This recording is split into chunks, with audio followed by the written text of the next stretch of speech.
Bientôt minuit sur LCI, l'actualité continue. J'aimerais qu'on regarde la toute dernière image qui nous est parvenue ce soir. Un troisième immeuble dans le quartier du World Trade Center qui s'est effondré et qui menaçait à tout moment de s'effondrer, empêchant bien entendu les secours d'intervenir. À l'heure où nous vous parlons, il est minuit sur LCI. Toujours aucun bilan précis.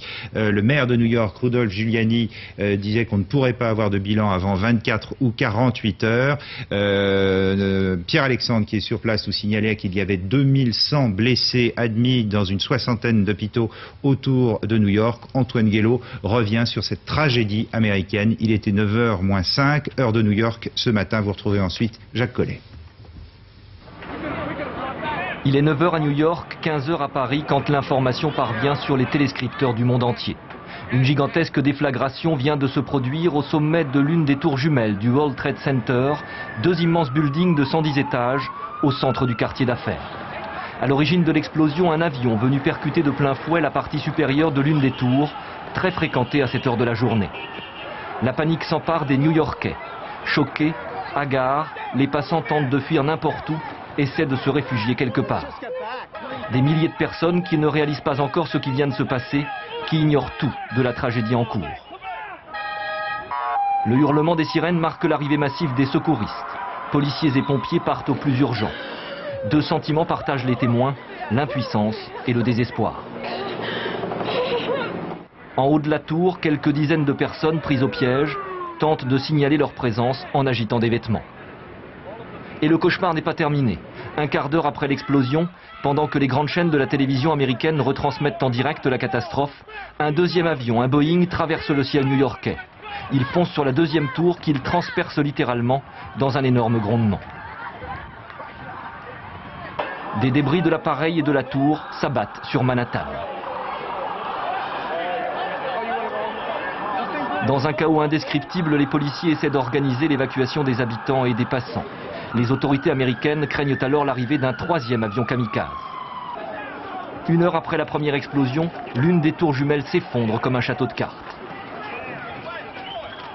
Le quartier est brutalement plongé dans la fumée et la poussière, dans une atmosphère de fin du monde. Quelques minutes plus tard, la deuxième tour va céder. Le World Trade Center, symbole de la puissance américaine, est rayé de la carte. Le centre de New York ressemble à un terrain vague. Les témoins évoquent une vision d'apocalypse. Le maire de New York parle d'un nombre terrifiant de victimes. Près de 50 000 personnes se trouvaient dans les tours au moment du double attentat. Au cours de cette terrifiante journée, la capitale américaine, Washington, ne sera pas épargnée par ces attentats suicides. Une voiture piégée explose devant le ministère des Affaires étrangères. La Maison-Blanche est évacuée et une violente explosion secoue le Pentagone. Un troisième avion vient de s'écraser sur le siège du tout-puissant ministère de la Défense. La guerre vient d'être déclarée aux États-Unis.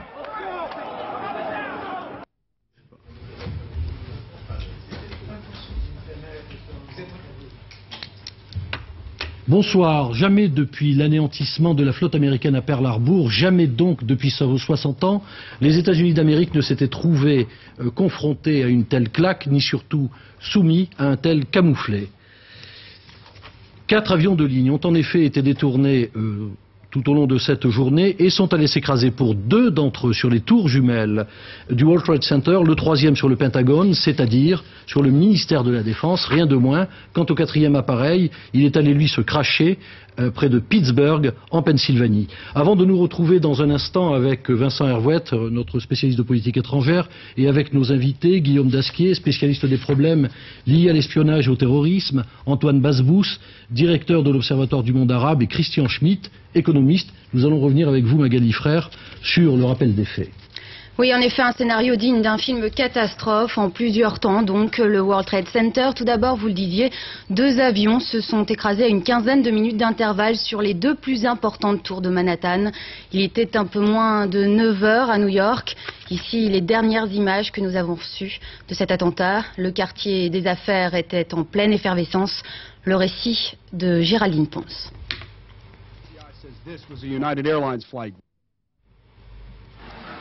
9 heures ce matin à New York.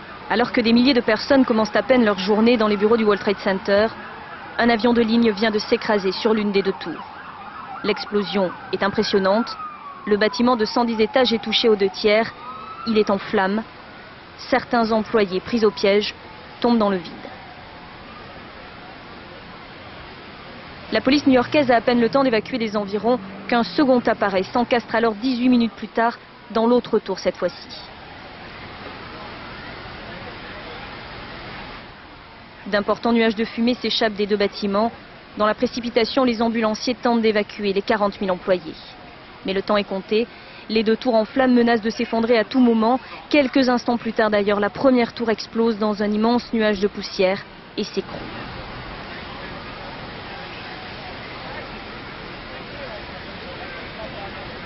La seconde tour s'effondre à son tour un peu plus tard. Malgré le périmètre de sécurité, les dégâts sont immenses.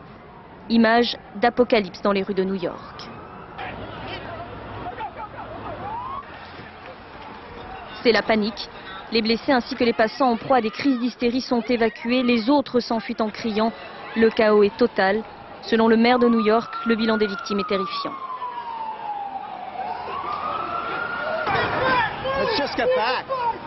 Get back.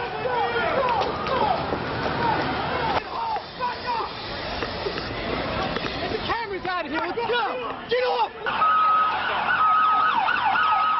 Le FBI évoque immédiatement la piste de l'attentat. Le Front de libération de la Palestine aurait d'ailleurs revendiqué les deux attaques, information finalement démentie par un responsable du groupe.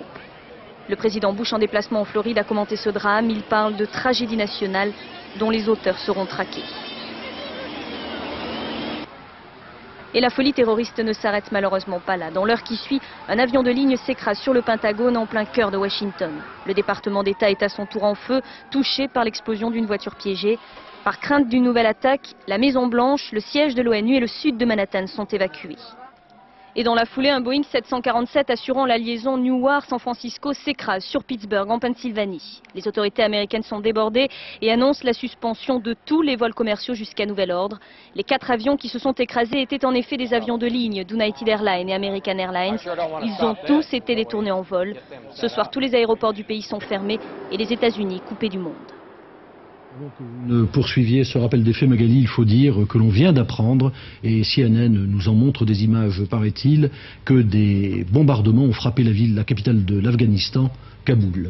Magali. Oui, donc après l'attentat, l'effondrement de ces 2 tours du World Trade Center, ce soir une 3e tour mitoyenne des Twin Towers qui menaçait de tomber depuis l'attentat vient de s'effondrer à son tour. C'est donc le symbole de la puissance financière des États-Unis qui est en miettes, mais les attentats ont également visé un autre emblème, celui de la puissance militaire américaine, le Pentagone. Peu après les Twin Towers, un autre avion détourné allait s'écraser sur le siège du ministère de la Défense. Une gigantesque explosion, là encore, dans ce bâtiment qui abrite plus de 20 000 personnes. Tous les autres bâtiments fédéraux de la capitale ont été évacués. En premier lieu, la Maison-Blanche. Et la série continue avec un 4e crash. Cette fois, l'avion détourné est allé s'écraser en Pennsylvanie, près de Pittsburgh. 65 personnes étaient à bord. En tout, près de 300 personnes étaient à bord des 4 avions. C'est la seule certitude que l'on a pour l'instant sur le nombre de victimes de ces attentats. On parle donc de 2100 blessés, mais impossible encore de dresser un véritable bilan. Le maire de New York, Rudolph Giuliani, parle d'un bilan terrifiant, mais il estime qu'il faudra au moins 24 heures pour l'établir précisément. George W. Bush, lui, s'est exprimé par 2 fois depuis la Floride. La seconde pour annoncer qu'il saura pourchasser et punir les responsables de ces actes de lâcheté. On l'écoute. C'est la liberté elle-même qui a été attaquée ce matin par un lâche sans visage. Et la liberté sera défendue. Je veux rassurer le peuple américain.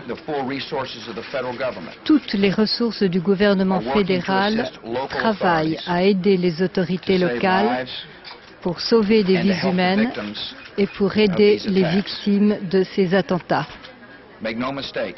Ne vous y trompez pas. Les États-Unis pourchasseront et puniront les responsables de ces actes de lâcheté. Je suis en contact régulier avec le vice-président, le secrétaire de la Défense, l'équipe de la sécurité nationale et les membres de mon cabinet. Nous avons pris toutes les précautions de sécurité appropriées pour protéger le peuple américain. Nos soldats aux États-Unis et partout dans le monde sont en état d'alerte.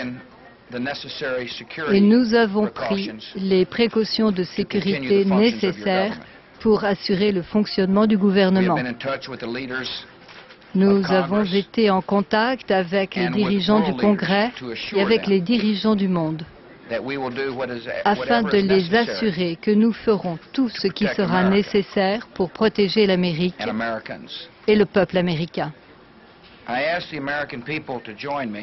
Je demande au peuple américain, avec moi, de dire merci à tous ceux qui se sont battus pour sauver nos concitoyens et de se joindre à moi également pour prier pour les victimes et leurs familles. La résolution de notre grande nation est mise à l'épreuve. Ne vous y trompez pas. Nous montrerons au monde que cette épreuve, nous la passerons avec succès. Et le président américain qui a gagné depuis la Floride un endroit sûr sur une base aérienne du Nebraska, il devrait regagner Washington dans la soirée. Oui, avant que vous ne poursuiviez, il faut dire que le père Roger Fawcett, qui est le porte-parole du St. Vincent Medical Center à New York, dit que l'on peut vraisemblablement s'attendre à ce que l'on découvre finalement des centaines, peut-être même que des milliers de personnes ont été victimes de l'effondrement de la première tour du World Trade Center. Oui, ces attentats bouleversent bien entendu l'ensemble de la communauté internationale. En France, Jacques Chirac a réuni ce soir un conseil restreint à l'Elysée. La réactivation maximum du plan Vigipirate a été décidée. Des mesures de sécurité sont prises dans tous les lieux publics, gares, aéroports, tous les lieux sensibles. Plus de 1000 soldats seront dépêchés dans les rues de Paris en début de matinée. Le président a en outre exprimé sa solidarité au peuple américain. Écoutez-le. Jamais aucun pays dans le monde n'a été la cible d'attentats terroristes d'une telle ampleur, ni d'une telle violence. Je veux redire au peuple américain la solidarité de tous les Français dans cette dramatique épreuve. Nos pensées vont en particulier à toutes les victimes, à leurs familles, à leurs proches. Ce qui s'est produit aux États-Unis nous concerne tous. J'imagine les sentiments que chacun d'entre vous éprouve ce soir, sentiments d'horreur et peut-être d'inquiétude. Et j'ai pensé qu'il était de mon devoir de vous parler. Nous ne connaissons à ce stade ni les auteurs, ni les raisons de ces actes barbares. La situation requiert néanmoins sang-froid, mais aussi vigilance et mobilisation. C'est pourquoi j'ai réuni ce soir à l'Élysée un conseil restreint avec le Premier ministre et les ministres des Affaires étrangères, de la Défense, de l'Intérieur, des Transports. Les mesures de précaution qui s'imposent ont été prises immédiatement par le gouvernement. Et le plan Vigipirate, que vous connaissez, est mis en œuvre. Nous agissons avec le Premier ministre, bien sûr, en étroite concertation et évidemment, tous les pouvoirs publics sont mobilisés. Par ailleurs, je suis en contact avec les responsables européens afin que nos décisions soient bien coordonnées. Et je viens en particulier de m'entretenir longuement avec le chancelier allemand, Schröder, et le Premier ministre britannique, Tony Blair. La France sait qu'on ne peut lutter efficacement contre le terrorisme que par une action déterminée et collective. Et elle fera ce qui doit être fait. Voilà donc l'intervention du chef de l'État français. Il nous faut maintenant tenter d'apporter tous les éclairages, tous les éclaircissements possibles à cet événement considérable. Guillaume Dasquier, vous êtes rédacteur en chef je vous demande de rappeler du Monde du Renseignement. Le Monde du Renseignement, qui est donc une lettre confidentielle, une publication qui est destinée aux gens qui s'intéressent aux problèmes d'espionnage et de terrorisme. Ouais. Il y a quand même quelque chose qui est frappant, c'est que rien que je sache ne permettait de s'attendre à un tel cataclysme dans une ville comme New York. Oui, à ceci près que toutes les auditions au Congrès américain des responsables du FBI et de la CIA à chaque fois ont montré que finalement ces personnalités pouvaient être assez confiantes sur les moyens qui étaient mis en œuvre pour pourchasser, identifier les groupuscules terroristes dangereux à travers la planète, mais qu'à chaque fois ils ont précisé que les États-Unis ne pourraient jamais avoir une parade fiable à 100% contre des groupes déterminés à frapper sur le sol américain et notamment en employant la méthode des attentats suicides. Et c'est vrai que là, aucun service de renseignement, aucun service sécuritaire sur la planète, sérieusement, ne peut garantir une parade à 100%. Ce qui est quand même très étonnant, c'est qu'on est en face d'une organisation qui a démarré, j'imagine, très longtemps en amont. On n'improvise pas 3 ou 4 détournements d'appareils aux États-Unis, d'aéronefs aux États-Unis comme ça vient de se produire, pour les précipiter sur le centre économique, sur le centre névralgique de l'économie planétaire, ni sur le Pentagone, comble de l'ironie. Oui et non, l'enquête le montrera, je crois, notamment de savoir comment des groupes de pirates ont pu s'infiltrer à travers la compagnie aérienne et donc s'embarquer à bord de ces appareils avec au moins quelques armes avec eux. Donc ça, l'enquête le montrera. Mais en tout état de cause, ça nécessite la mise en place de réseaux assez structurés, peut-être pas des années à l'avance, moi je dirais des mois à l'avance. Et en tout cas, ça nécessite une agrégation de moyens. C'est vrai que ce soir, on cite l'hypothèse d'Oussama Bin Laden, son organisation Al-Qaïda basée en Afghanistan a des moyens, mais peut-être pas suffisants pour agir seule. On sait que récemment son organisation Al-Qaïda s'est fédérée, s'est agrégée avec d'autres organisations, notamment la Jama'a Islamiyya, qui était déjà responsable de l'attentat contre le World Trade Center de 93.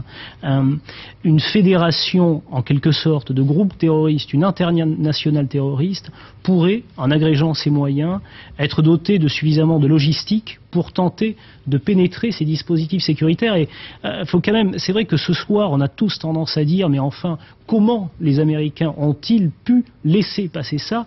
Oui, mais il ne faut pas oublier qu'on vit dans des États de droit, dans des démocraties, on ne vit pas dans des États sécuritaires, que l'aviation aujourd'hui est régentée par des agents civils, pas par des militaires, et que naturellement, ces libres-échanges, ces circulations supposent un certain nombre de failles, et jusqu'à présent, on ne pensait pas, personne ne pensait que ça pourrait un jour se matérialiser, que ce risque deviendrait réalité. À ceci près que dans les faits, on remarque aujourd'hui que 3 heures après les frappes sur les 2 tours du World Trade Center, c'est le Pentagone, c'est le ministère de la Défense, qui apparemment n'a rien vu venir du 3e aéronef qui est allé se cracher sur ce symbole de la puissance américaine.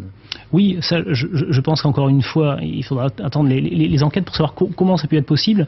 Une chose est certaine, c'est que la configuration du ciel new-yorkais et du ciel au-dessus de Washington et la façon dont les agences civiles gèrent ça ne les préparait pas du tout à ce type d'incident, et que le Pentagone et les agences fédérales en charge de la sécurité aérienne n'ont jamais travaillé sur ce type de scénario, ou en tout cas c'est resté dans les cartons.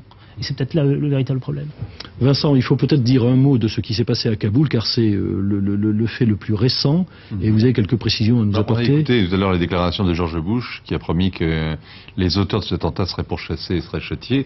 En attendant, toute l'Amérique attend une riposte, une réponse ferme et rapide du président. Visiblement, elle est en cours, puisque CNN nous a montré les images de Kaboul où des missiles ont été tirés. Kaboul est bombardé et la campagne afghane aussi. Alors je ne sais pas si dans la vallée de Jalalabad où se trouve le siège de Ben Laden, eh bien on a aussi été bombardé, mais c'est plus que probable.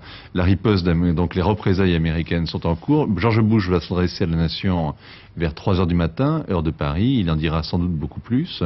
Les Américains, différentes sources du gouvernement américain ont évidemment, dès le début de l'après-midi, on parlait de Ben Laden.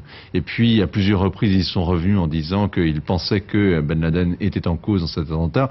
Il est vrai que c'est le suspect numéro 1, que c'est mieux que le suspect numéro 1, c'est le seul suspect que l'on ait sous la main. De toute façon, sa tête est mise à prix par les Américains depuis longtemps, 5 millions de dollars. S'ils peuvent effectivement le frapper, ils n'hésiteront pas, et on va le savoir tout de suite. Guillaume Dasquier, est-ce qu'on ne peut pas s'attendre à ce qu'il s'agisse d'une autre hypothèse que celle de cette personnalité de Ben Laden. Bon, c'est vrai que pour le moment, naturellement, c'est l'hypothèse qui revient le plus. Après, il y en a plein d'autres.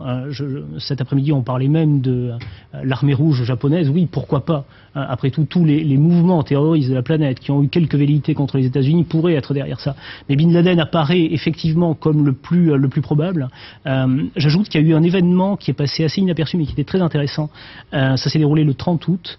Le prince Al-Faisal, qui est l'éminence grise du régime saoudien, qui dirige les services secrets saoudiens depuis plus de 30 ans, et qui a la main mise sur toutes les arcanes du royaume saoudien, et le véritable personnage qui a fait Bin Laden. C'est lui qui l'a commandé alors que c'était un jeune officier de renseignement saoudien qui allait en Afghanistan aider les Moudjahidines.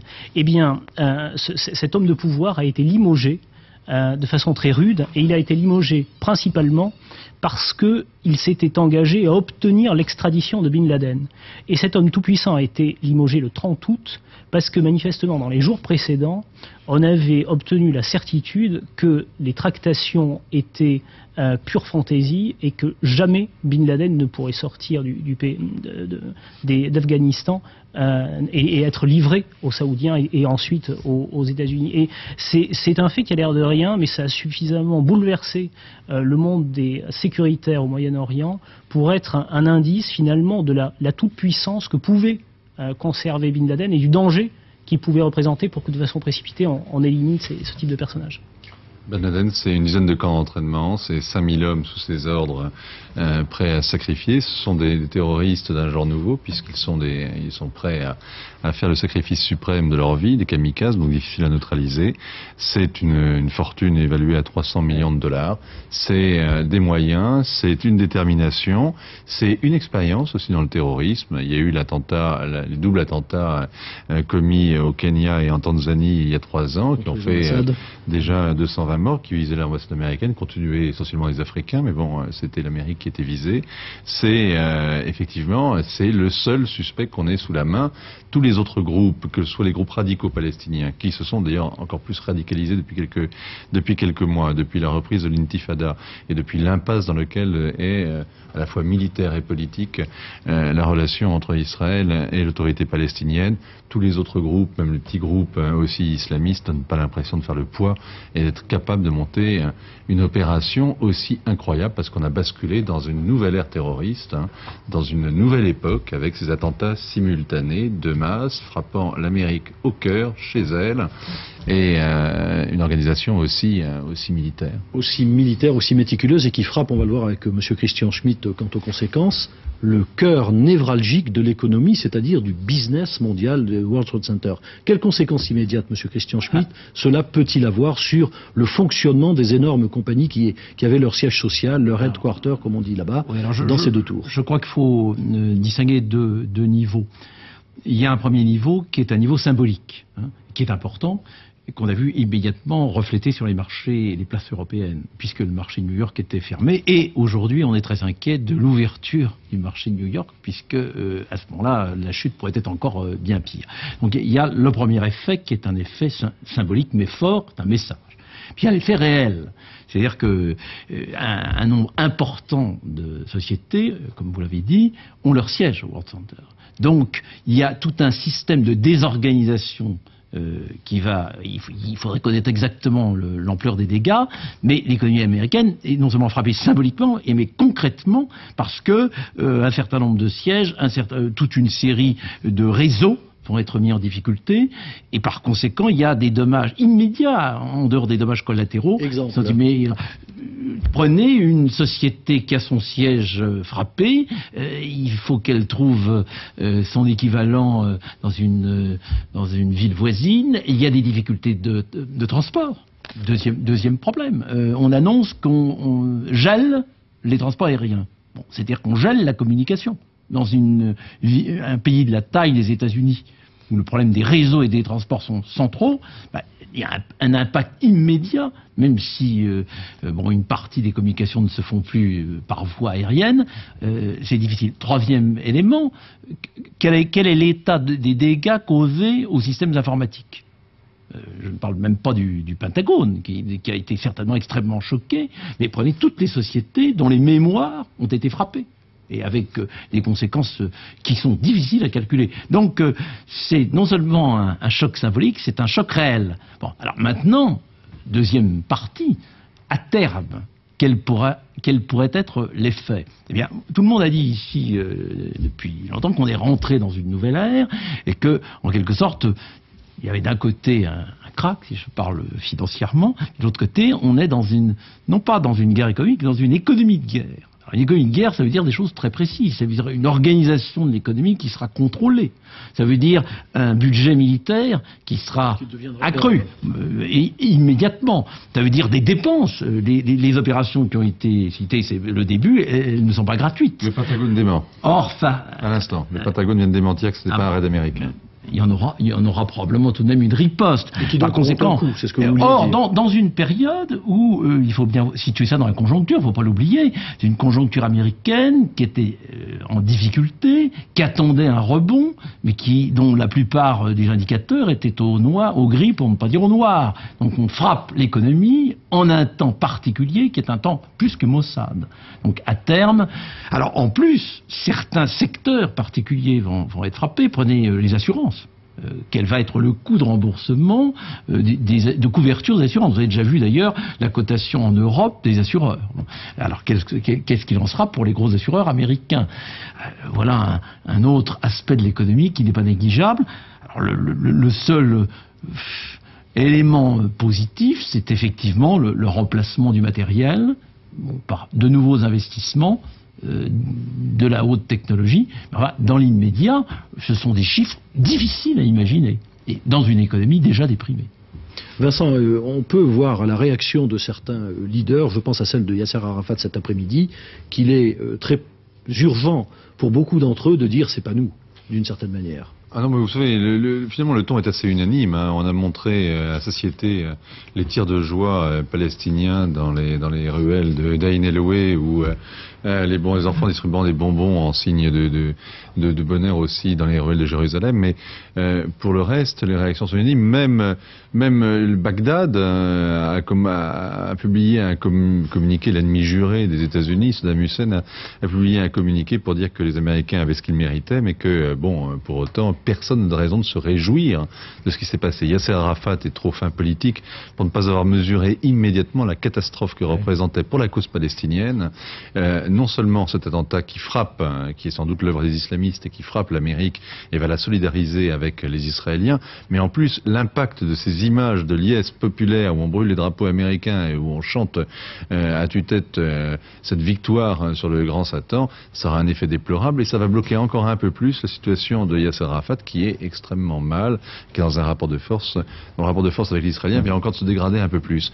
Par ailleurs, si je puis me permettre d'un mot, les Israéliens de leur côté, non seulement ont annoncé une journée de deuil national, on a entendu Ariel Sharon tout à l'heure, on a entendu la surenchère de son ministre de la Défense, on a entendu aussi Benjamin Netanyahou, son prédécesseur aux affaires, tous montrent du doigt le terrorisme islamique, désignent Arafat et l'autorité palestinienne comme l'un des éléments de ce grand complot contre l'Occident qui est en cours, qui est à l'œuvre, et appellent de leur vœu une révision de la politique américaine, c'est-à-dire moins de solidarité avec les régimes islamistes. Guillaume Dasquier, avant que de voir ça dans une tranche ultérieure, avec notamment Antoine Basbous, directeur de l'Observatoire du monde arabe, la personnalité de Ben Laden, quel est le portrait que vous en faites? Ben Laden, c'est aujourd'hui, pour tout le monde, c'est l'homme le terroriste le plus recherché de la planète. Ce qu'on oublie souvent de dire, c'est Bin Laden est une créature de la CIA. Et que Bin Laden est un enfant d'une riche famille saoudienne, la famille Ben Laden, qui a des exploitations notamment dans les déchetteries en Arabie Saoudite, qu'il est le seul de sa famille, des seuls frères à s'être engagé dans l'armée, que c'était à l'époque, peu de temps avant l'invasion de l'Afghanistan par les troupes soviétiques, et que rapidement il a été récupéré par les services saoudiens et la CIA, qui l'ont formé à la clandestinité pour aller entraîner et encadrer des moudjahidines en Afghanistan. Et donc ce terroriste est avant tout un pur produit des actions clandestines des Occidentaux dans cette région-là du globe. Qui n'ont donc qu'à battre leur coulpe de Non, justement, je pense qu'il ne faut pas dire ça, c'est plus compliqué. Mais qu'à une époque, c'était peut-être notre intérêt, et peut-être qu'on n'a pas très bien encadré, peut-être qu'on n'a pas très bien prévu les conséquences à long terme.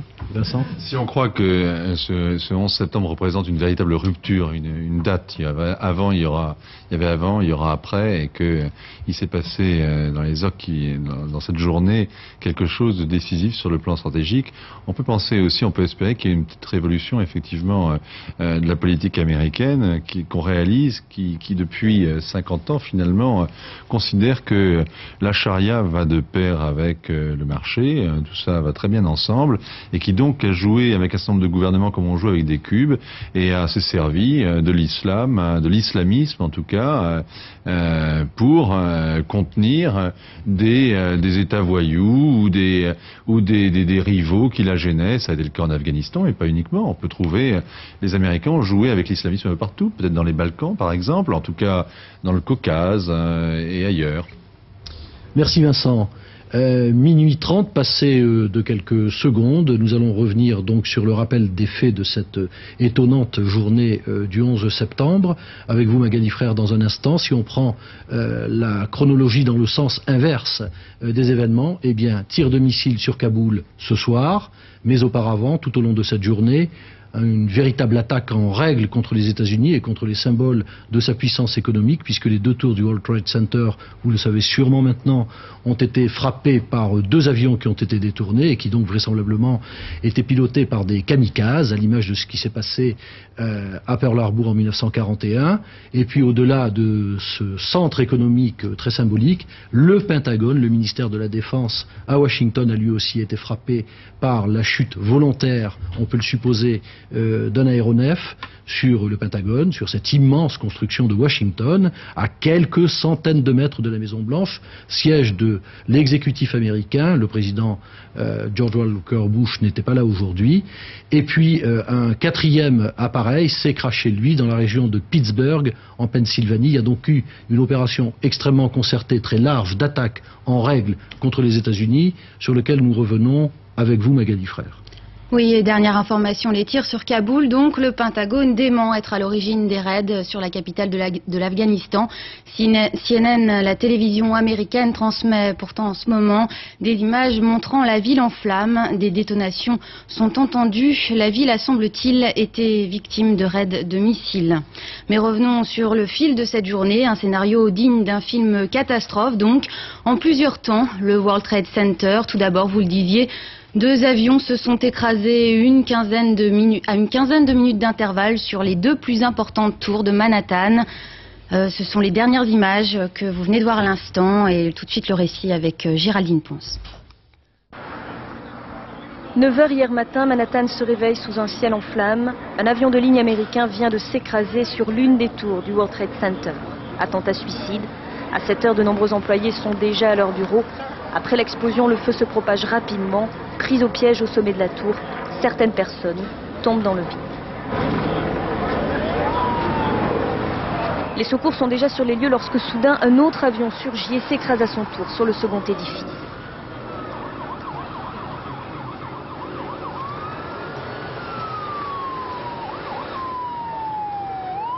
L'explosion est gigantesque. Les 2 bâtiments sont en flammes. Les évacuations des alentours ont à peine commencé que les tours menacent maintenant de céder. Moins d'1 heure après avoir été frappée, la première s'effondre comme un château de cartes. Puis une demi-heure plus tard, c'est sa jumelle qui disparaît aussi, dans un fracas assourdissant de verre, d'acier et de béton.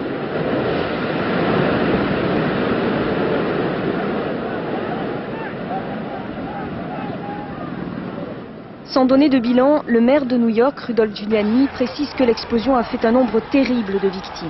Il ordonne immédiatement l'évacuation du sud de Manhattan et demande aux habitants de garder leur calme. Mais dans les rues, c'est la panique. Les passants sont en proie à des crises d'hystérie. D'autres s'enfuient en criant. Le chaos est total. Les blessés sont évacués. Mais ils sont si nombreux que les hôpitaux new-yorkais sont vite submergés et multiplient les appels aux infirmières et médecins pour se porter volontaires. Quelques heures plus tard, le quartier le plus moderne du monde est méconnaissable, vision d'apocalypse. Manhattan est recouvert d'un immense nuage de poussière, le sol jonché de milliers de tonnes de débris. Et le drame se poursuit. Soudain, un troisième immeuble proche du World Trade Center tombe à son tour, causant un énorme brasier. Les secours new-yorkais sont dépassés, partout sous les gravats fumants d'éventuelles victimes. Ce matin-là, les États-Unis ont été touchés en plein cœur par 2 fanatiques. Oui, avant que nous ne revenions avec Magali Frère sur le déroulement de cette journée, il faut dire qu'une dépêche nous confirme une information que nous avions reçue dans le courant de la soirée. D'après des sources américaines, les terroristes qui auraient détourné les 4 appareils n'étaient armés que de couteaux et de cutters, ce qui donne la mesure de la fragilité de cette puissance américaine que l'on croyait invincible et l'audace extraordinaire avec laquelle les terroristes ont agi. Magali ? Oui, revenons sur le fil de cette journée. Donc, peu après les Twin Towers, un autre avion détourné allait s'écraser sur le siège du Pentagone. Une gigantesque explosion, là encore, dans ce bâtiment qui abrite plus de 20 000 personnes. Tous les autres bâtiments fédéraux de la capitale ont été évacués, et en premier lieu la Maison Blanche. Et la série continue avec un 4e crash. Donc cette fois, l'avion détourné est allé s'écraser en Pennsylvanie, près de Pittsburgh. 65 personnes étaient à bord. En tout, près de 300 personnes étaient à bord des 4 appareils détournés. C'est la seule certitude que l'on a pour l'instant sur le nombre de victimes de ces attentats. On parle en tout cas de 2100 blessés seulement pour le moment, mais impossible encore de dresser un véritable bilan. Le maire de New York, Rudolph Giuliani, parle d'un bilan terrifiant, mais il estime qu'il faudra au moins 24 heures pour l'établir précisément. George W. Bush, lui, s'est exprimé par 2 fois depuis la Floride aujourd'hui, la seconde pour annoncer qu'il saura pourchasser et punir les responsables de ces actes de lâcheté. On l'écoute. C'est la liberté elle-même qui a été attaquée ce matin par un lâche sans visage. Et la liberté sera défendue. Je veux rassurer le peuple américain. Toutes les ressources du gouvernement fédéral travaillent à aider les autorités locales pour sauver des vies humaines et pour aider les victimes de ces attentats. Ne vous y trompez pas. Les États-Unis pourchasseront et puniront les responsables de ces actes de lâcheté. Je suis en contact régulier avec le vice-président, le secrétaire de la Défense, l'équipe de la sécurité nationale et les membres de mon cabinet. Nous avons pris toutes les précautions de sécurité appropriées pour protéger le peuple américain. Nos soldats aux États-Unis et partout dans le monde sont en état d'alerte. Et nous avons pris les précautions de sécurité nécessaires pour assurer le fonctionnement du gouvernement. Nous avons été en contact avec les dirigeants du Congrès et avec les dirigeants du monde, afin de les assurer que nous ferons tout ce qui sera nécessaire pour protéger l'Amérique et le peuple américain. Je demande au peuple américain, avec moi, de dire merci à tous ceux qui se sont battus pour sauver nos concitoyens et de se joindre à moi également pour prier pour les victimes et leurs familles. La résolution de notre grande nation est mise à l'épreuve. Ne vous y trompez pas. Nous montrerons au monde que cette épreuve, nous la passerons avec succès. Depuis la Floride, le président américain a gagné un endroit sûr sur une base aérienne du Nebraska. Il est actuellement en partance pour Washington. Avant que de poursuivre Magali, il faut peut-être préciser que c'est l'épouse d'un haut dignitaire américain, Barbara Olson, qui par téléphone portable depuis l'avion, en dépit évidemment des consignes qui disent que l'usage des portables n'est pas possible, n'est pas autorisé en avion, a appelé son mari pour lui dire que les terroristes étaient armés de simples couteaux et de cutters. Et Monsieur Pinjon, vous qui êtes le représentant du parti radical, du parti républicain américain, évidemment en France et à Paris, vous connaissiez et Monsieur Olson et son épouse. Disons, Monsieur Olson c'est l'avocat qui a défendu la campagne Bush devant la Cour suprême lors de cette litige en Floride juste après l'élection. Et sa femme est une personne charmante qui maintenant que M. Olson est le numéro 2 dans le département de justice, donc cette femme était assez visible et présente à Washington, et c'est une très triste nouvelle qu'elle se trouvait sur cet avion.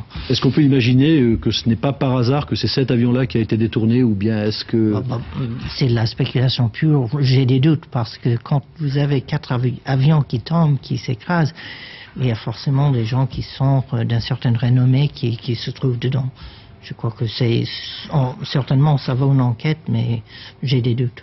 Vous qui représentez ici en France le parti au pouvoir aux États-Unis actuellement, comment ressentez-vous cette tragédie sans précédent dans votre pays? Disons que pour moi c'est une tragédie humaine, et je crois que je réagis en tant que citoyen américain et citoyen du monde. C'est par ma couleur politique qui compte. Je crois que les Américains, mes concitoyens en France qui ne sont pas des républicains, et ailleurs dans le monde, il y a 6 millions de nous, c'est une tragédie humaine avec une grande dimension, et c'est extrêmement triste et choquant. Et au-delà de cette tragédie humaine, il y a quand même des conséquences politiques et internationales considérables. On les a évoquées avec Vincent Hervouet, avec nos invités il y a une demi-heure. L'Amérique est tout de même, tout d'un coup, parée fragilisée, alors qu'elle a incarné une puissance jusque-là absolument inattaquable. Moi, je crois que toutes les démocraties sont fragilisées aujourd'hui. Quel que soit le pays, mais c'est surtout les pays riches et puissants qui sont visés, mais quel que soit le pays, on peut être la cible d'une attaque comme ça. Ça nous concerne tous, pas uniquement l'Amérique.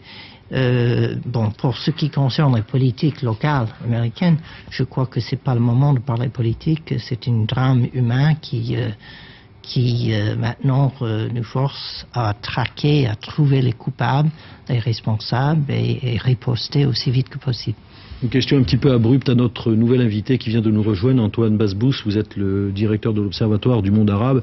Est-ce qu'on peut très schématiquement, sans être trop manichéen, dire que l'islamisme déclenche peut-être une nouvelle guerre à l'Occident? D'abord, on ne peut pas dire que c'est l'islam, on ne peut pas dire que ce sont les musulmans. On peut dire, sans doute, un courant islamiste a déclaré la guerre à l'Amérique et à l'Occident, le courant de Bin Laden. Bin Laden représente une multinationale islamiste.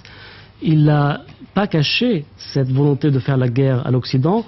Il a créé Al-Qaïda en 1988 et en 1998, 10 ans après, il a sorti une fatwa avec les dirigeants de la Jama'a et du djihad égyptien, condamnant à mort les Américains et les Juifs, disent-ils, où qu'ils se trouvent. Ils ont demandé que c'est un devoir à tout musulman de les tuer. Pour eux, pour Bin Laden, il veut libérer la grande mosquée de la Mecque de la présence américaine, puisqu'il y a des bases américaines en Arabie Saoudite, et puis il veut libérer aussi la mosquée Al-Aqsa des Juifs, dit-il, parce que c'est le grand Satan, l'Amérique, qui protège le petit Satan. Il en veut également à la Grande-Bretagne, puisque la Grande-Bretagne s'est associée aux États-Unis dans les frappes contre l'Irak et dans l'embargo qui, dit-il, a fait plus d'1 million de morts en Irak. Donc il mène une guerre. Il suffit de lire sa littérature, ses textes, ses publics, et ça date de 1998, pour ne pas s'étonner aujourd'hui de ce qui se passe. En plus, c'est un homme qui fait ce qu'il dit, et c'est un homme qui a déjà frappé en 95, qui a frappé déjà en 93, en 98 les 2 ambassades de Nairobi et Dar es Salaam, et puis le dernier acte de grande envergure, c'était le destroyer USS Cole quand il a été attaqué en octobre 2000 à Aden avec 17 morts parmi les Marines et plus d'une centaine de blessés. Et d'ailleurs pour le millénaire, il a essayé de faire passer 2 agents algériens par le Canada pour commettre des attentats à Atlanta. Ils ont été capturés, mais cette fois-ci, il a affiné apparemment sa technique et le coup est réussi. J'espère qu'il s'arrête là et qu'il n'y a pas une autre surprise pour demain, qu'il ne va pas utiliser une arme bactériologique dont on le suspecte de la détenir. Parce que le pire est toujours possible. On dit c'est l'apocalypse. Pour l'instant, on ne sait pas combien il y a de morts. Il semblerait qu'il y en ait plusieurs centaines et peut-être des milliers. Des dizaines de milliers, dit-on même. Bon, on verra, on fera les comptes. L'attentat est extraordinairement spectaculaire. C'est l'attentat le plus incroyable qui ait jamais existé dans l'histoire moderne. Mais on peut toujours, ça fait après tout ça fait 20 ans que des scénaristes de films catastrophes, de thrillers imaginent une puissance, un chef d'orchestre clandestin organisant ainsi et frappant l'Amérique au cœur. Ça s'est réalisé aujourd'hui. Mais on a aussi imaginé des attentats commis avec du nucléaire ou avec des armes bactériologiques. Pourquoi Absolument. pas? On a dit que Ben Laden les avait. Apparemment, il n'a pas de nucléaire. Mais le bactériologique est à sa portée. Il l'aurait acheté auprès des anciennes républiques de l'Union soviétique. Et pour ce genre d'armes, il suffit d'un petit laboratoire, comme la secte Aom au Japon, pour le fabriquer. J'espère qu'il n'a pas fait transiter à ce jour ces armes-là dans les capitales occidentales, en Europe ou aux États-Unis. Vous faites allusion au gaz sarin qui avait été employé effectivement dans le métro de Tokyo oui. Il y a quelques années. C'est à la portée de tout le monde. Voilà, et de toute cette mouvance islamiste, vous avez raison de dire qu'il ne faut pas globaliser. Néanmoins, vous-même titriez dans les éditions Hachette l'islamisme, une révolution avortée, Antoine Basbous, et vous y dressez avec le portrait, un point d'interrogation. Bien évidemment, mais tout de même reconnaissez que le coupable entre guillemets se situe vraisemblablement dans une des nombreuses ramifications de cette mouvance islamiste, et vous dressez à la page 40 le portrait de Ben Laden, Che Guevara de l'islam.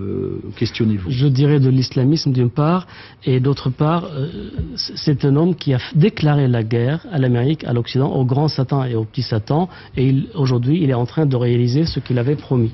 Et les États-Unis, si vous voulez, c'est une superpuissance nucléaire, c'est la seule en ce moment, mais elle est incapable de faire face à des attentats terroristes de cette nature. Autant les États-Unis ont une panoplie d'armes de destruction massive, autant on les voit, ils sont désarmés face à ce genre d'actes de terrorisme. Et d'ailleurs, il y a aussi, il faut dire qu'il y a eu impunité dans le passé. Bin Laden, dans ses textes, dit « Vous avez été chassé du Vietnam, vous avez été chassé de Beyrouth en 83 et vous avez été chassé du Yémen. Il suffit de vous lancer quelques bombes, on vous sortira de la Mecque et d'Al-Aqsa. » Mais c'est vrai. C'est-à-dire que c'est la bombe atomique du pauvre, mais c'est une violence qui paye.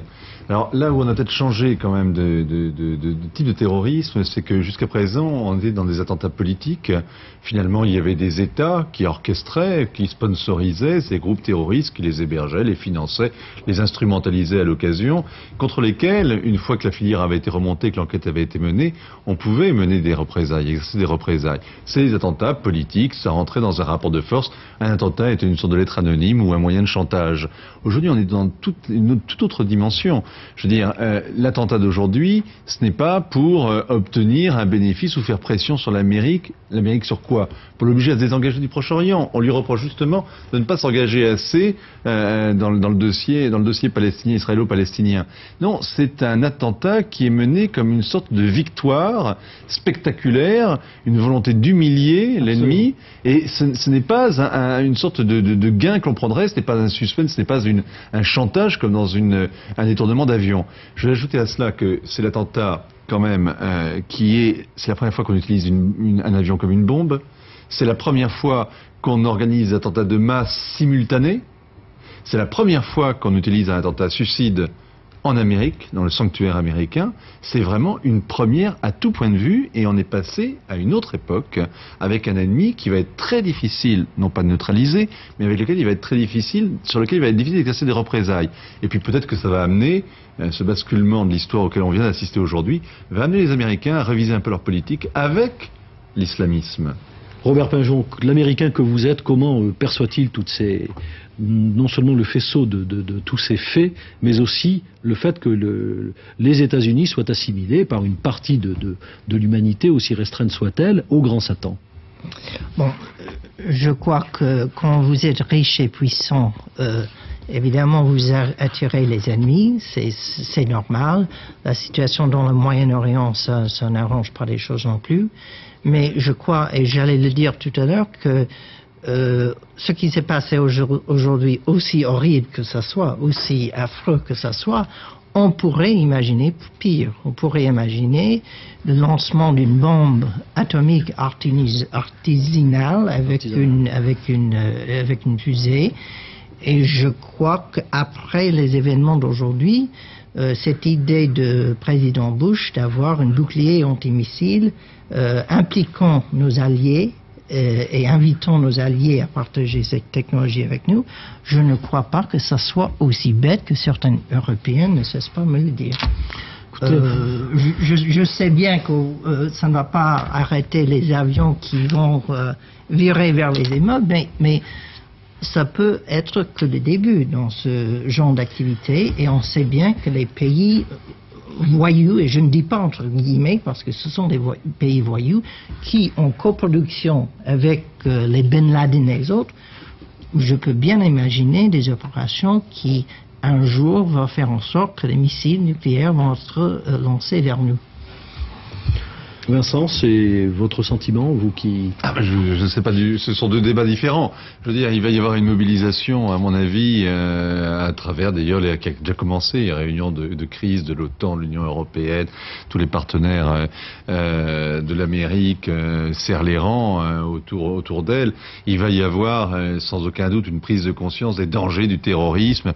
Et quand les Israéliens appellent à ce qu'il y ait un véritable combat qui soit mené contre les fanatiques, je pense que pour une fois, ils seront entendus bien davantage demain qu'ils n'étaient hier.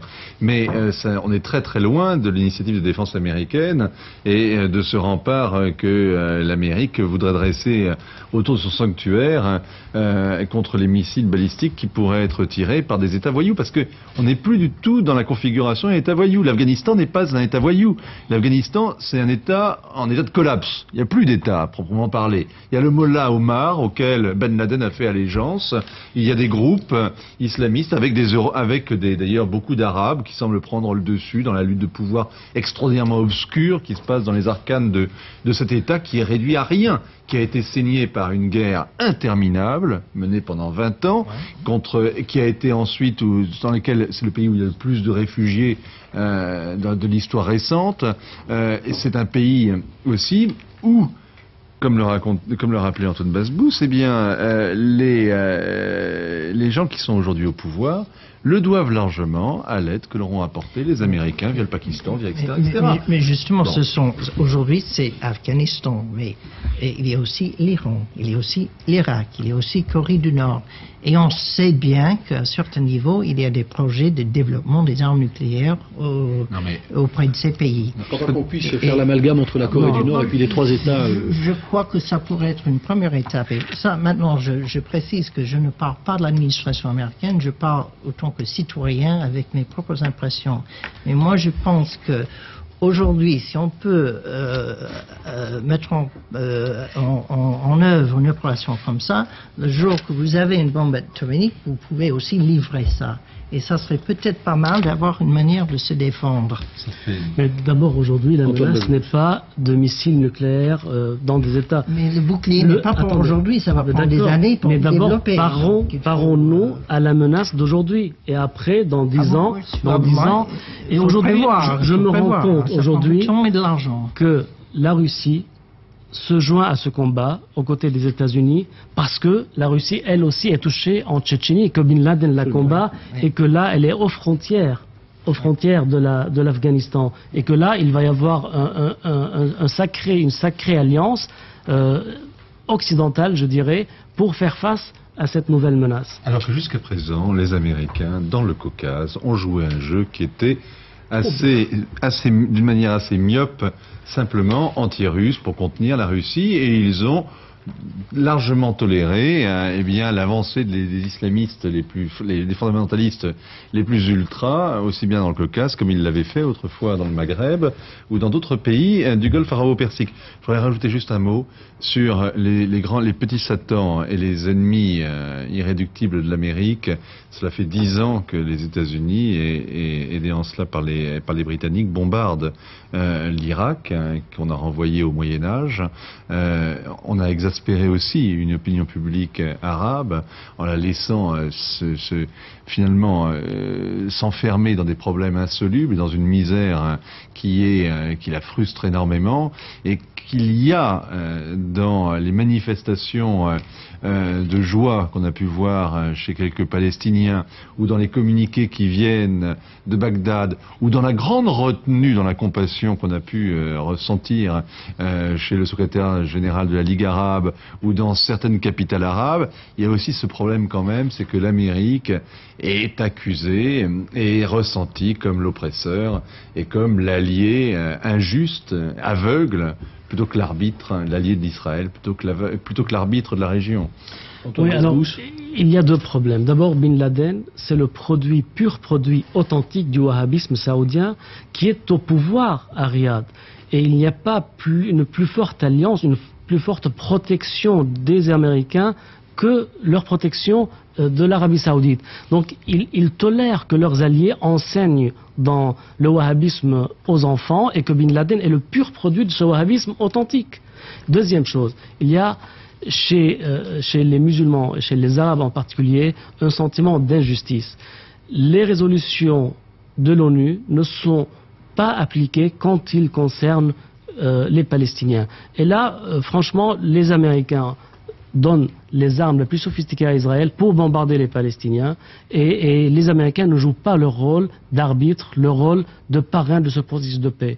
Donc, ça, c'est l'explication psychologique, j'ai envie de dire. C'est l'injustice ressentie qui explique pourquoi on voit les Palestiniens se réjouir de ce qui arrive aux États-Unis. Est-ce que ce n'est pas choquant malgré tout? C'est choquant, bien entendu. La détresse de la famille palestinienne que de devoir en passer par des moyens aussi barbares, aussi incroyables que ceux du détournement d'avions civils, occupés par des civils, encore une fois, totalement innocents, et qui se jettent sur des immeubles occupés par d'autres civils. C'est tout à fait choquant, je vous l'accorde, bien entendu.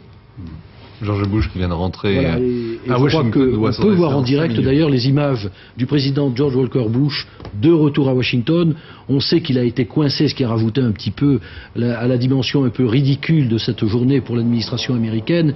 Il a dû rester coincé quelque part en Louisiane avant que de pouvoir quitter cet État du Sud et de rejoindre seulement à l'heure qu'il est, c'est-à-dire vraisemblablement 19 heures aux États-Unis, la capitale fédérale. On voit donc l'hélicoptère qui ramène le président américain sur la pelouse de la Maison-Blanche. Le président américain qui doit s'adresser dans 5 minutes à l'opinion publique américaine, aux Américains. Il a fait quelques déclarations dans l'avion Air Force One qui le ramenait jusqu'à Washington avant qu'il reprenne cet hélicoptère. Il a expliqué notamment que, les auteurs de cet attentat seraient punis et qu'il était urgent que l'Amérique reprenne une vie normale, et cela afin de montrer la détermination des États-Unis. Robert Pingeon, vous... Moi, je crois que c'est normal, il faut qu'on reprenne une vie normale. Le monde continue à tourner. Évidemment, on va rechercher l'auteur de cette catastrophe et on va faire le nécessaire, mais ça nous empêche de dormir, mais ça ne nous empêche pas de continuer notre vie.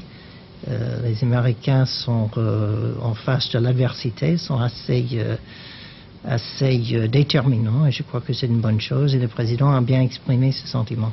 Voilà, et d'ailleurs, lorsque nous le disions, le président Bush, alors que nous l'évoquions, arrive maintenant à Washington, et il va donc devoir faire preuve, comme vous l'indiquiez, Robert Pingeon, de cette détermination déjà évoquée dans de précédentes déclarations, puisqu'il doit maintenant prononcer une autre allocution très exactement dans 2 minutes.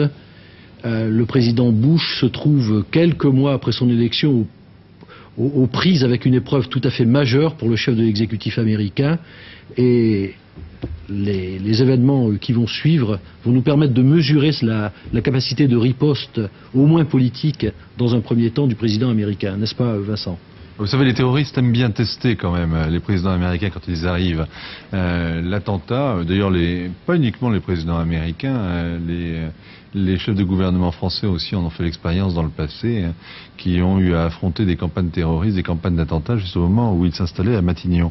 On a écouté cet après-midi le président Bush dans sa première déclaration où il a eu le ton qu'il fallait, il a donné l'impression d'une grande détermination, puis en même temps il était très très patriarche, il était le père de la nation et il était à la fois donnait l'impression d'une certaine sérénité, une gravité, et en même temps Dieu bénisse l'Amérique et bravo pour ceux qui ont essayé d'aider les sauveteurs.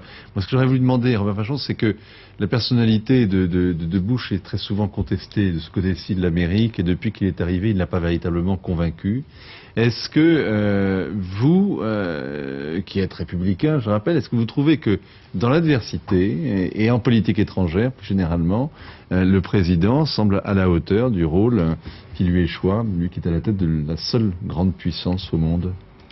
Disons qu'il se trouve devant une situation d'adversité maintenant qui est extrêmement grave, et moi j'ai une confiance énorme sur sa capacité d'y faire face, et je crois que les autres vont voir ça dans les jours à venir.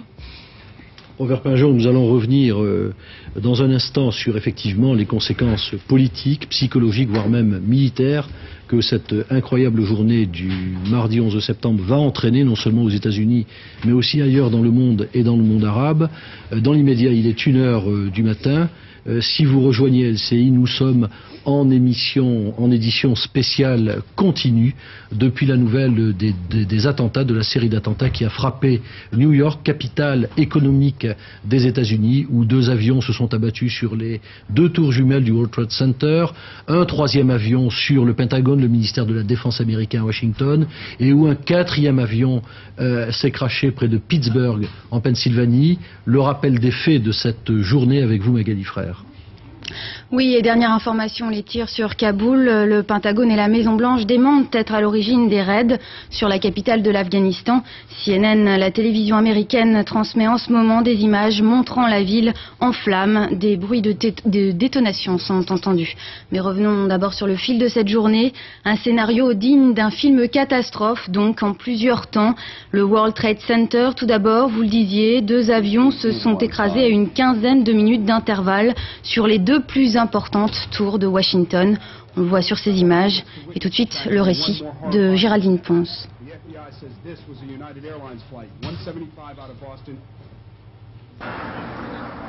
9h hier matin, Manhattan se réveille sous un ciel en flammes. Un avion de ligne américain vient de s'écraser sur l'une des tours du World Trade Center. Attentat suicide. À 7h, de nombreux employés sont déjà à leur bureau. Après l'explosion, le feu se propage rapidement. Pris au piège au sommet de la tour, certaines personnes tombent dans le vide. Les secours sont déjà sur les lieux lorsque soudain un autre avion surgit et s'écrase à son tour sur le second édifice.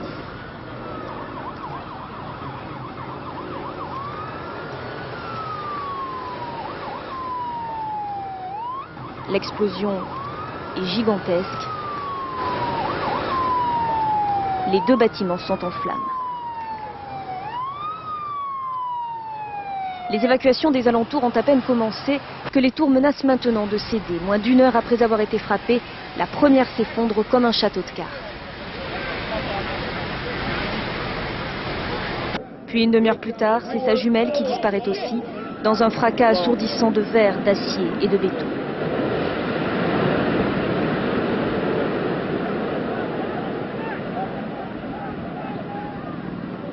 Sans donner de bilan, le maire de New York, Rudolph Giuliani, précise que l'explosion a fait un nombre terrible de victimes. Il ordonne immédiatement l'évacuation du sud de Manhattan et demande aux habitants de garder leur calme.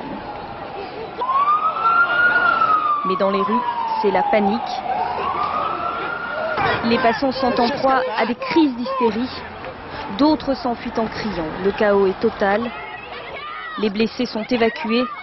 Mais ils sont si nombreux que les hôpitaux new-yorkais sont vite submergés et multiplient les appels aux infirmières et médecins pour se porter volontaires. Quelques heures plus tard, le quartier le plus moderne du monde est méconnaissable, vision d'apocalypse. Manhattan est recouvert d'un immense nuage de poussière, le sol jonché de milliers de tonnes de débris. Et le drame se poursuit. Soudain, un troisième immeuble proche du World Trade Center tombe à son tour, causant un énorme brasier. Les secours new-yorkais sont dépassés, partout sous les gravats fumants d'éventuelles victimes. Ce matin-là, les États-Unis ont été touchés en plein cœur par 2 fanatiques. Et puis peu après les Twin Towers, un autre avion détourné allait s'écraser sur le siège du Pentagone. Une gigantesque explosion, là encore, dans ce bâtiment qui abrite plus de 20 000 personnes. Tous les autres bâtiments fédéraux de la capitale ont été évacués. Et en premier lieu, la Maison-Blanche. Et la série continue avec un 4e crash cette fois. L'avion détourné est allé s'écraser en Pennsylvanie, près de Pittsburgh. 65 personnes étaient à bord. En tout, près de 300 personnes étaient à bord des 4 avions. C'est la seule certitude que l'on a pour l'instant sur le nombre de victimes de ces attentats. On parle seulement de 2100 blessés, mais il est impossible encore de dresser un véritable bilan. Le maire de New York parle de quelque chose de terrifiant, mais il estime qu'il faudra au moins 24 heures pour l'établir précisément. Quant à George W. Bush, il a regagné la Maison-Blanche ce soir. Il s'était exprimé par 2 fois dans la journée depuis la Floride. La seconde pour annoncer qu'il saura pourchasser et punir les responsables de ces actes de lâcheté. On l'écoute. C'est la liberté elle-même qui a été attaquée ce matin par un lâche sans visage. Et la liberté sera défendue. Je veux rassurer le peuple américain. Toutes les ressources du gouvernement fédéral travaillent à aider les autorités locales pour sauver des vies humaines et pour aider les victimes de ces attentats. Ne vous y trompez pas. Les États-Unis pourchasseront et puniront les responsables de ces actes de lâcheté. Je suis en contact régulier avec le vice-président, le secrétaire de la Défense, l'équipe de la sécurité nationale et les membres de mon cabinet. Nous avons pris toutes les précautions de sécurité appropriées pour protéger le peuple américain. Nos soldats aux États-Unis et partout dans le monde sont en état d'alerte. Et nous avons pris les précautions de sécurité nécessaires pour assurer le fonctionnement du gouvernement. Nous avons été en contact avec les dirigeants du Congrès et avec les dirigeants du monde, afin de les assurer que nous ferons tout ce qui sera nécessaire pour protéger l'Amérique et le peuple américain. Je demande au peuple américain, avec moi, de dire merci à tous ceux qui se sont battus pour sauver nos concitoyens et de se joindre à moi également pour prier pour les victimes et leurs familles. La résolution de notre grande nation est mise à l'épreuve. Ne vous y trompez pas. Nous montrerons au monde que cette épreuve, nous la passerons avec succès. Et ces attentats bouleversent bien entendu l'ensemble de la communauté internationale. On l'a vu en France, Jacques Chirac a réuni ce soir un conseil restreint à l'Élysée. Le président a exprimé sa solidarité au peuple américain et la réactivation maximum du plan Vigipirate a en outre été décidée. Fabien Amias. Il est à peine plus de 15 heures. Jacques Chirac, en déplacement à Rennes, prend la parole pour une réunion programmée de longue date. Je suis dans l'obligation absolue de regagner immédiatement mon bureau à Paris. Le président a déjà appelé Lionel Jospin. Le Premier ministre se trouve à Matignon. Les 2 hommes décident de se retrouver à l'Élysée en fin d'après-midi. Pour préparer ce rendez-vous, Lionel Jospin réunit Daniel Vaillant, Hubert Védrine et Jean-Claude Guessot dans son bureau. Les mêmes retrouveront Jacques Chirac. À l'ordre du jour, rassurer les Français et assurer leur sécurité. Nous avons indiqué au président de la République les décisions qui ont été prises par le gouvernement, et notamment la mise en œuvre du plan gouvernemental d'alerte et de prévention qui s'appelle Vigipirate renforcé. Je l'ai dit, il faut rester attentif et en même temps être calme. Jacques Chirac, lui, s'est isolé avec ses conseillers. À 21h, il s'adresse aux Français. Ce qui s'est produit aux États-Unis nous concerne tous. Nous ne connaissons à ce stade ni les auteurs, ni les raisons de ces actes barbares. La situation requiert néanmoins sang-froid, mais aussi vigilance et mobilisation.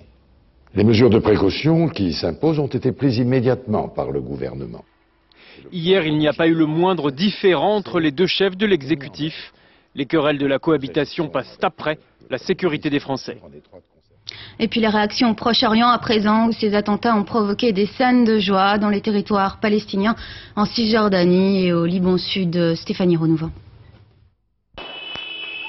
À Sion, au Liban, une foule en liesse sort dans la rue. À l'heure de la sieste, l'annonce des attentats commis en plein cœur des États-Unis tombe. Des scènes de joie en parfait décalage avec les propos du chef de l'autorité palestinienne, Yasser Arafat. D'abord, je voudrais présenter mes condoléances et celles du peuple palestinien au président américain, le président Bush,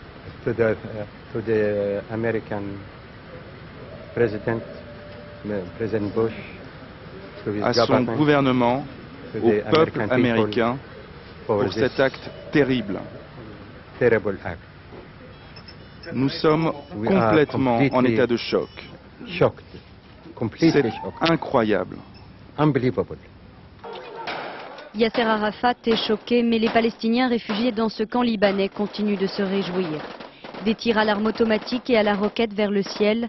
Dans d'autres camps du Liban Sud, les habitants font éclater des feux d'artifice. À Naplouse, en Cisjordanie, ou ici, à Jérusalem-Est, les mêmes manifestations de joie.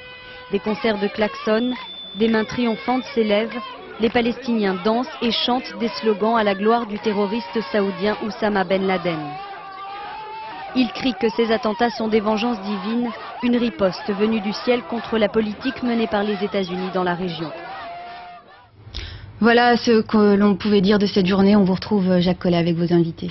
Oui, et pour continuer à expliquer autant que nous pouvons le faire et à éclairer surtout les raisons qui ont amené à cette suite de catastrophes qui ont frappé les États-Unis d'Amérique, eh bien nous retrouvons Antoine Basbous. Je vais corriger la manière dont je l'ai présenté tout à l'heure. Il est le directeur de l'Observatoire des pays arabes et non pas du monde arabe.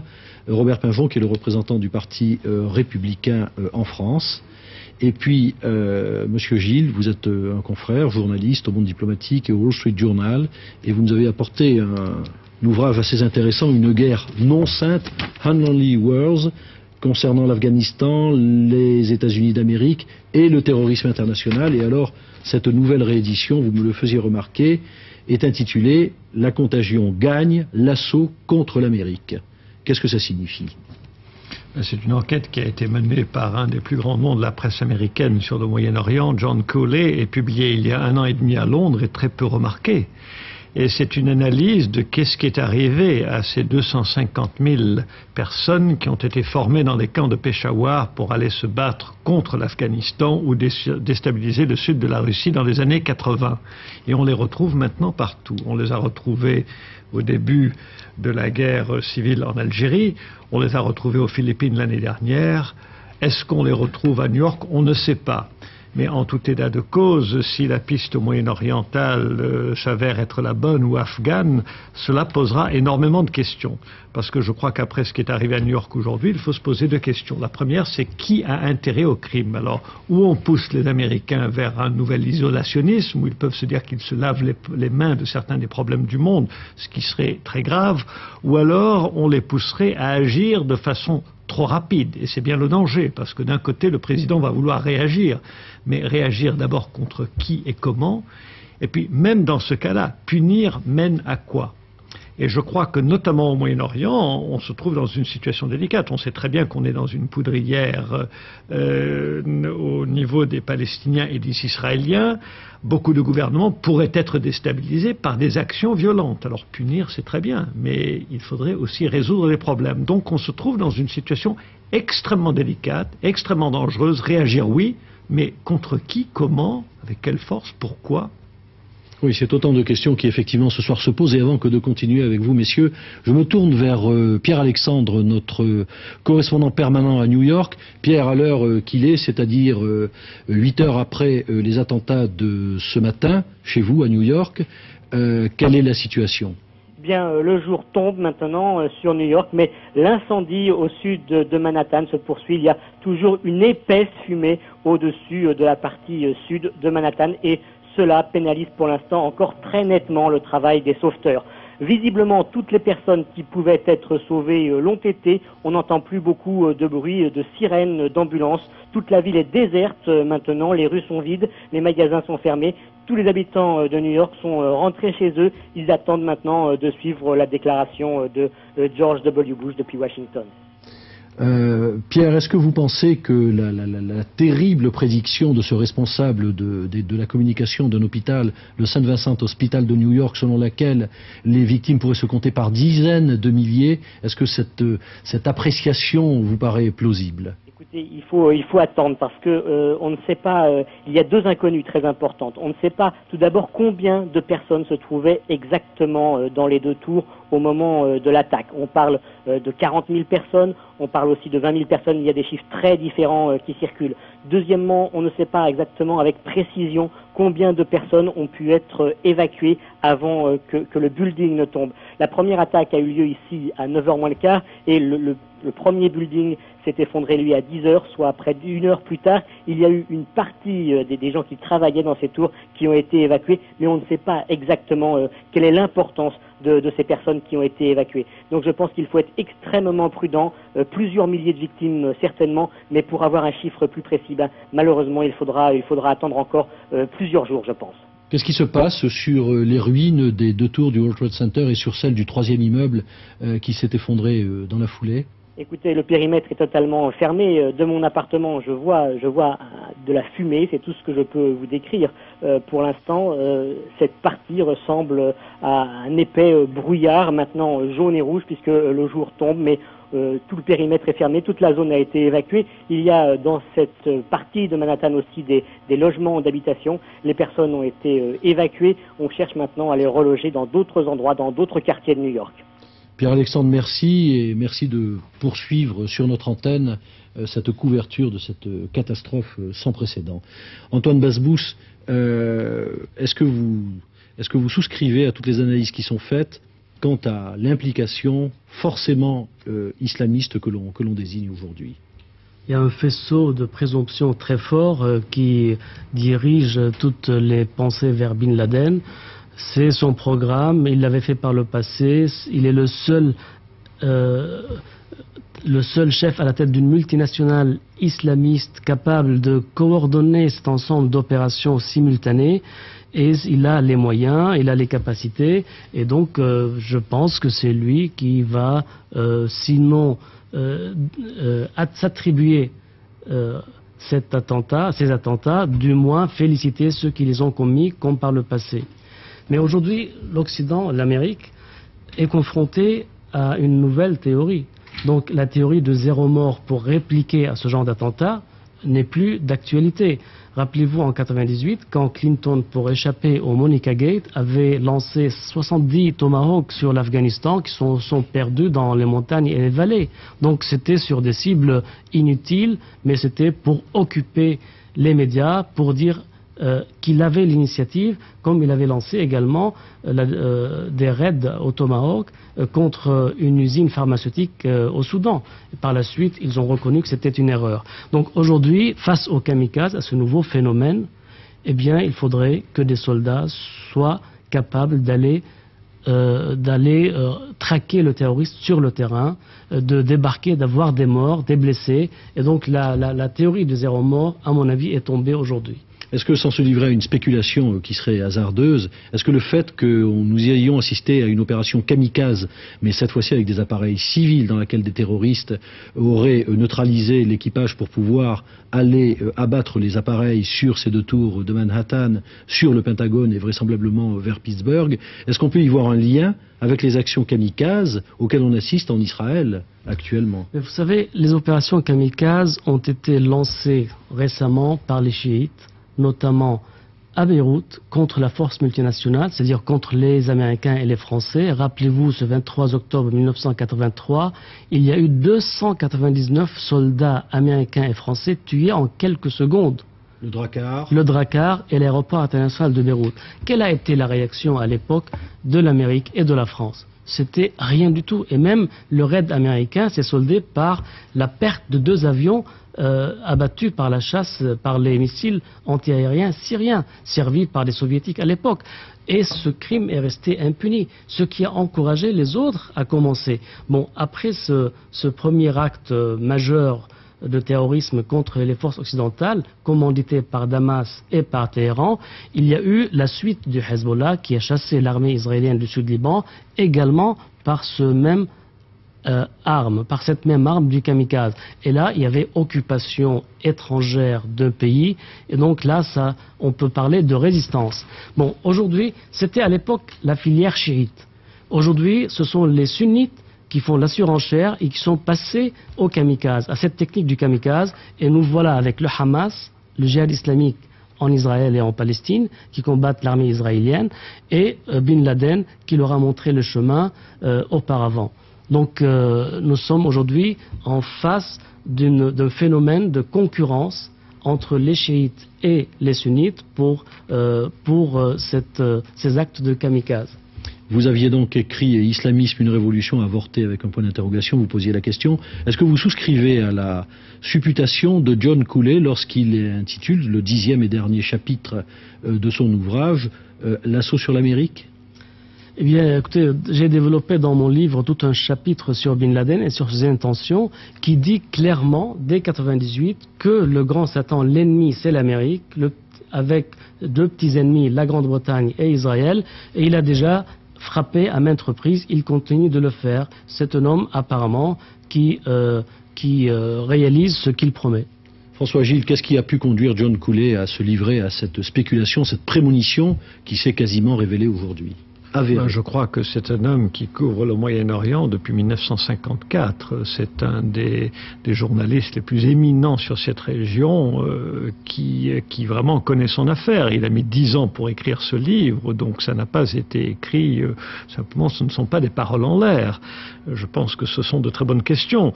Et ce qu'il souligne dans le livre, c'est que cette histoire de ces camps de 250 000 personnes formées, les Américains sont allés demander aux Chinois s'ils pouvaient former des Ouïghours dans ces camps. Et ils ont formé des Ouïghours qui se sont battus en Afghanistan et puis qui sont retournés en Chine et puis qui ont commencé à se rebeller contre le gouvernement de Pékin. L'histoire des otages aux Philippines l'année dernière, c'était aussi des gens qui avaient été formés dans ces camps. Le problème, c'est que ce mauvais génie est sorti de la bouteille et pour le remettre dedans, ça va être horriblement difficile.